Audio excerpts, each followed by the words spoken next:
Hello, and welcome to our 25th D&D 3.5 Prestige Class review. Today, we're going to be looking at the Psion Uncarnate Prestige Class from the Expanded Psionics Handbook. This Prestige Class is meant mostly for manifestor Psions who wish to slowly lose their grip on material reality and enter into the spirit world of pure mind and mental power. This Prestige Class gives you the ability to become incorporeal, as well as some abilities that will support you while you're in that form. I'll be going through this Prestige Class's prerequisites, its statistics, and then going through each of its features, after which I'll rate it on its concept and execution, as well as maybe giving some suggestions for how one could improve the Prestige Class. To become a Psion Uncarnate, you're going to need 8 ranks in Knowledge Psionics and 8 ranks in Psycraft, which is the psionic counterpart to Spellcraft. You're also going to need the Psionic Body feat. This is a psionic feat that gives you 2 hit points for every psionic feat that you have.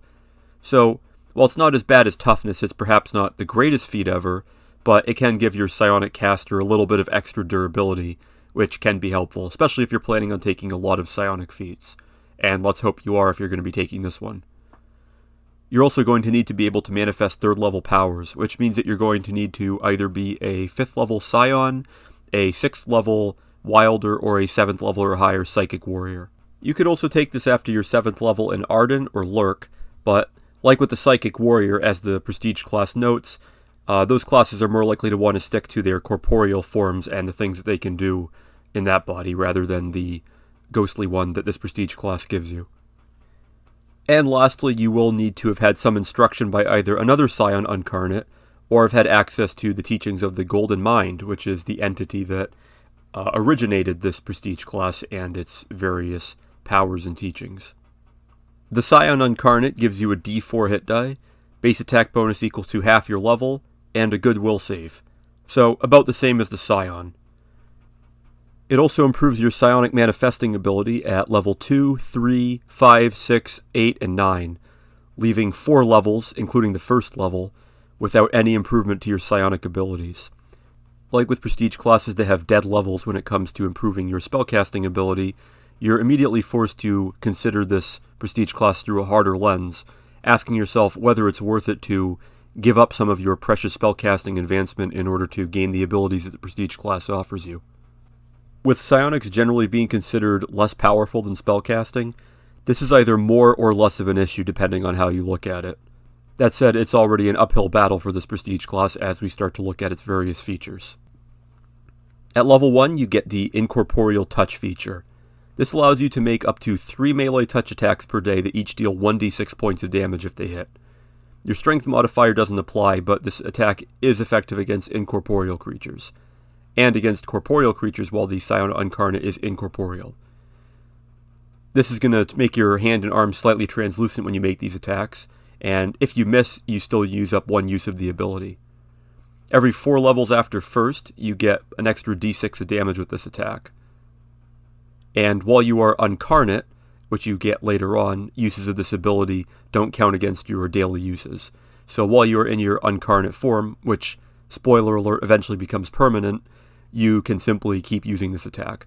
Now, this is not a very strong attack damage-wise. It's going to top out at 3d6 damage, at least if you don't in some way extend this Prestige class past 10 levels, which technically you can't do without some sort of DM intervention.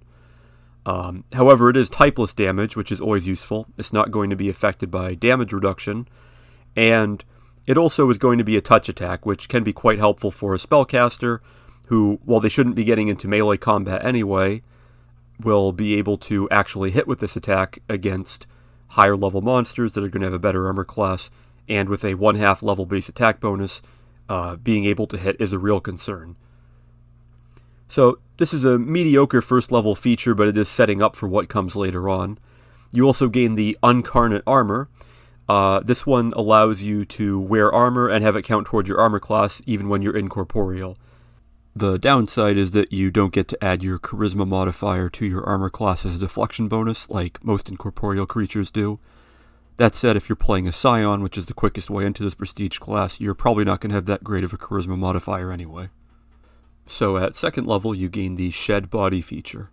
This allows you to become incorporeal, or uncarnate, once per day as a standard action, and you can remain in this form for up to 1 minute. Your body fades into an immaterial form, and you get the incorporeal subtype. You get a fly speed equal to your land speed with perfect maneuverability, and your material armor remains in place and continues to give you your bonus to armor class, and your material weapons also remain corporeal. This allows you to more easily access your mental state, and you get +1 to all of the save DCs for powers you manifest while uncarnate. So this is a nice boost. This is effectively power focus for all of your powers, and at level 6 you're going to gain a second use per day of this ability. The duration is going to remain 1 minute. This feature is pretty much the core ability of the Prestige class.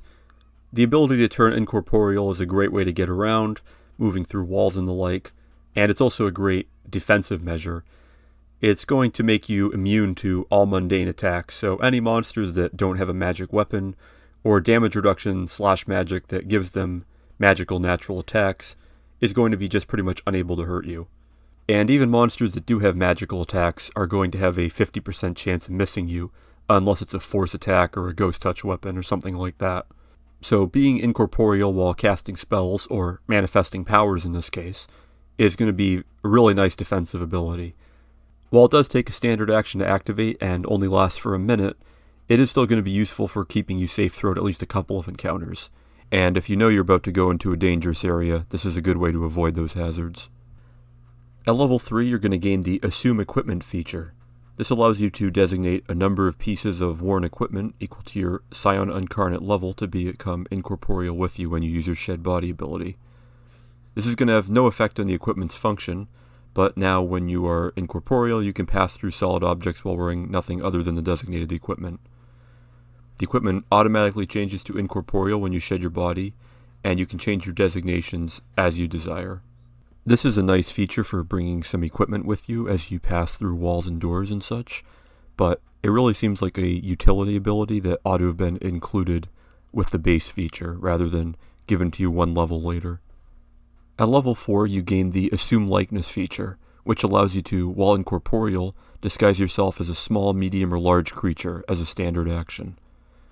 You get a +10 bonus on disguise checks, and if you're able to read your opponent's mind, you get an additional +4 on bluff and disguise checks. It's important to note that you do not appear as incorporeal while you're doing this, so you will be able to pass yourself off as a normal creature. The ability to change your appearance like this will be very useful for any sort of infiltration or intrigue type of mission. The other important thing to remember with this ability is that, unlike something like Alter Self, you're not going to be limited to your own type, which is going to presumably be humanoids, generally speaking.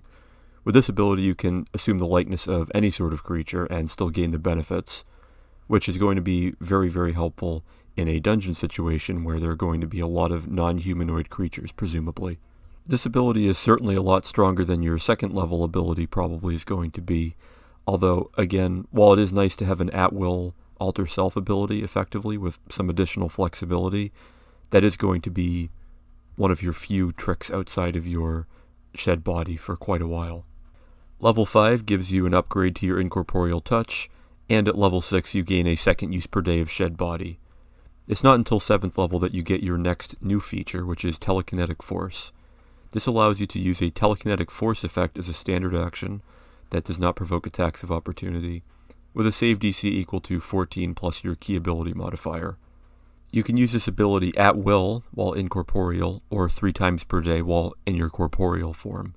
Telekinetic Force is a 3rd level psionic power that allows you to concentrate your mind on an object weighing no more than 250 pounds, and you can move it up to 20 feet per round.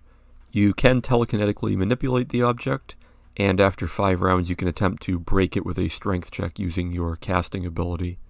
Being able to manipulate physical objects while you're in your incorporeal form is going to be pretty useful. It can let you take objects, potentially treasure from dungeons, while you're cruising around incorporeally, and it will also allow you to potentially steal items from creatures. This feature is quite helpful, but the fact that you get it so late really hurts it. It would have been a lot more preferable to get this at level 3 instead of the Assume Equipment ability, for example, or perhaps have this ability rolled into it. At level 8, you gain the Uncarnate Bridge ability. This ability is pretty similar to the Bloodwalk ability of the Blood Magus from Complete Arcane. It allows you to teleport yourself once per day as a standard action while you're in your incorporeal form by entering the mind of any living creature with an intelligence score and then pass yourself to another living creature within line of sight.